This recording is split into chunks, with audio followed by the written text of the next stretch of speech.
बिस्मिल्लाहिर्रहमानिर्रहीम। अस्सलाम वालेकुम वरहमतुल्लाहि वबरकातुहू। मनाहिल इस्लामिक अपडेट्स में दिल की गहराइयों से खुशामदीद। यौम अरफा 9 ज़िलहज्जा की फजीलत। रसूलुल्लाह सल्लल्लाहु अलैहि वसल्लम ने फरमाया, जो शख्स इस यानी अरफा के दिन अपने कानों, आंखों और ज़बान को गुनाहों से काबू में रखता है, इसे बख्श दिया जाता है।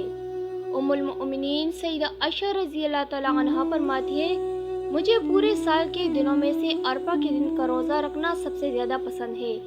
सैयदा आयशा सिद्दीक़ा रज़ी अल्लाह तआला अन्हा बयान करती है, रसूलुल्लाह सल्लल्लाहु अलैहि वसल्लम ने फरमाया, कोई दिन नहीं जिसमें अल्लाह ताला अरफा के दिन से बढ़कर बंदों को आग से आज़ाद फरमाता है। सैयदना अली रज़ी अल्लाह तआला अन्हु से एक शख्स ने उसल के मतलब सवाल किया तो उन्होंने फरमाया, चाहे हर रोज़ उसल करो। साइल ने पूछा, नहीं, कौन सा उसल मुस्ताजिब है? फरमाया, हर जुम्मा, ईद उल फितर, ईद उल अज़हा और अरफा के दिन उसल किया करो।